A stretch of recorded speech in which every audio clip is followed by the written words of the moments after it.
potential spoilers.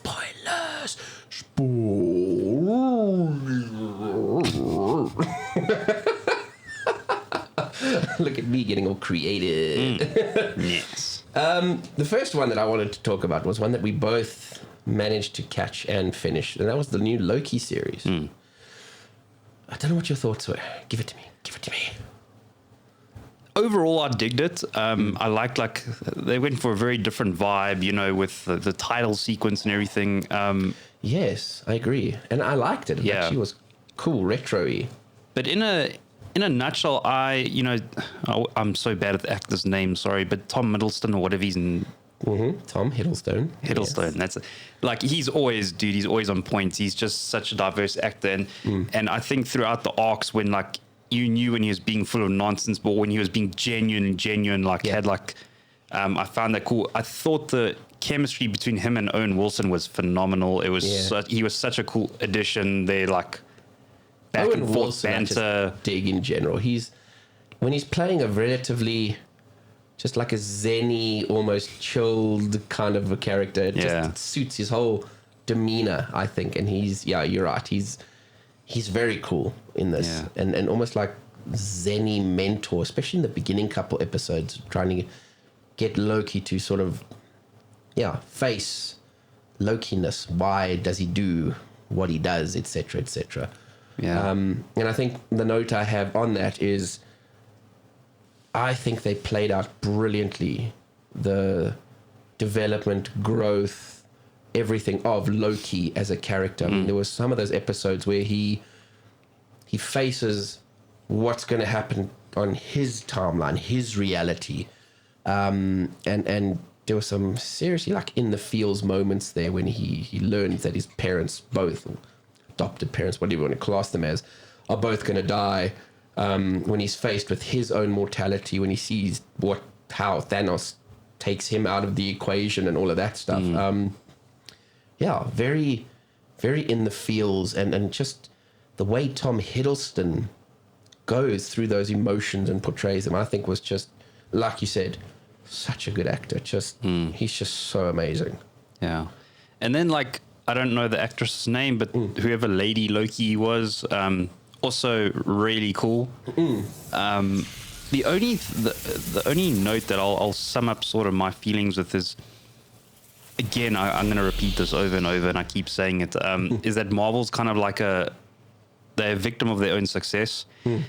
And I kept thinking, and I don't know why, because usually I don't think of the average person. I'm like, screw them. We just, like, we geeks, we kind of, like, you know. This is for us. Yeah. But I feel like because the odds, they captured it so well with Thanos and Endgame and, like, this Infinity Gauntlet, which is like this. So when they kind of throw Kang at you, it just, like, it's like, I don't know, the odds don't feel as grand and as, like, even though they're talking about the multiverse and stuff, it just doesn't feel as, like, because, you know, like, Josh Brolin had such a presence, and he's like, you knew he was, like, and this other dude was, like, had a bit of comedic, and I like that, you know, that they did, but it just, it didn't have the same impact. And how could it, you know, because Endgame was, like, this journey that it led up to, and gradually, like, us kind of seeing sneak peeks of, like, Thanos in post-credit scenes, and but like I said, I think it's a victim of its own success, you know, like, I think it's still going to be cool, but I think Disney, Marvel are struggling, in my opinion, to keep raising the bar, and for the fans sitting there, you know, like we said in Black Widow, there was no stakes because you knew she was going to survive, and it's like, and I think they're going to need things like, and they're coming, I know, like Fantastic Four and stuff, that to me, you can go Galactus and, like, he's literally larger than life, so it's an easy way to be like, okay, he's worse than Thanos. You know, like, yes and no. I mean, I agree with what you're saying, because for me, and still geeky little comic book fan over here, and maybe there's some people who would challenge me, i.e. people who are slightly older, when they first read the Fantastic Four Coming of Galactus story, that probably blew their minds. The surfer comes, and then suddenly there's this giant being who's literally going to devour our planet, or the energies of our planet, etc., world-ending threat. But for me, I grew up with and was in that smack bang in that era when they did the Infinity Gauntlet story. And that for me was, before that there was the Secret Wars, which was quite big, and let's just grab all these heroes, stick them in a battle world and all of that. It was the first real major crossover for Marvel, and then along came the Infinity Gauntlet, and it just changed the game.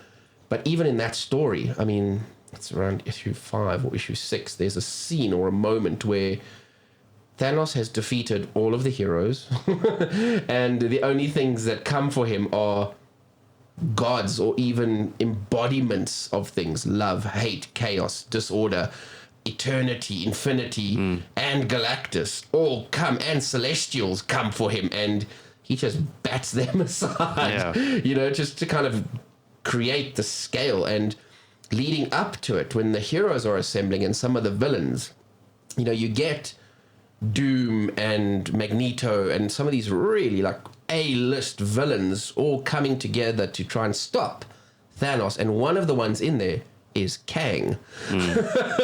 So I agree with what you're saying. That's like, on a grand scale, Marvel went big for the whole 10 years of building up to Infinity War and Infinity or Avengers Endgame.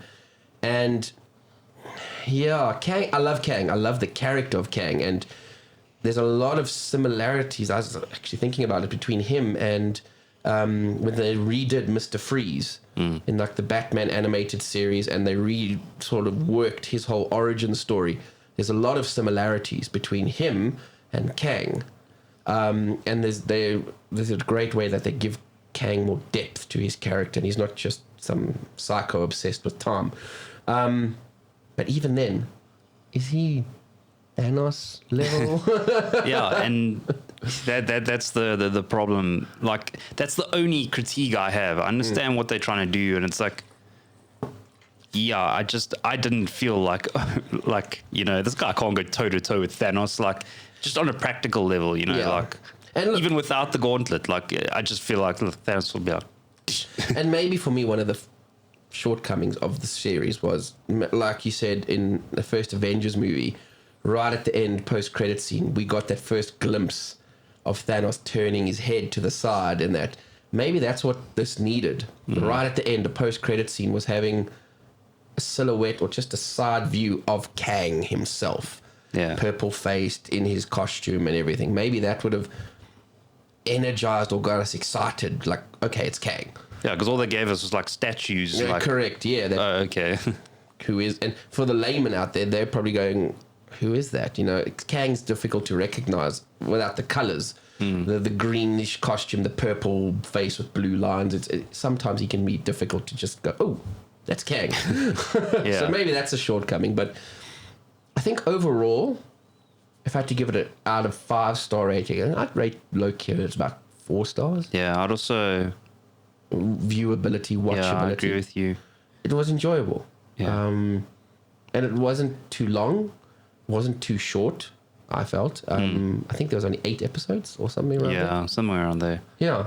So if I had to give it, maybe we'd put a little 4-star rating up on the screen. Ding, ding, ding, ding, ding. A final verdict. Yeah, I think so. Cool. Nice.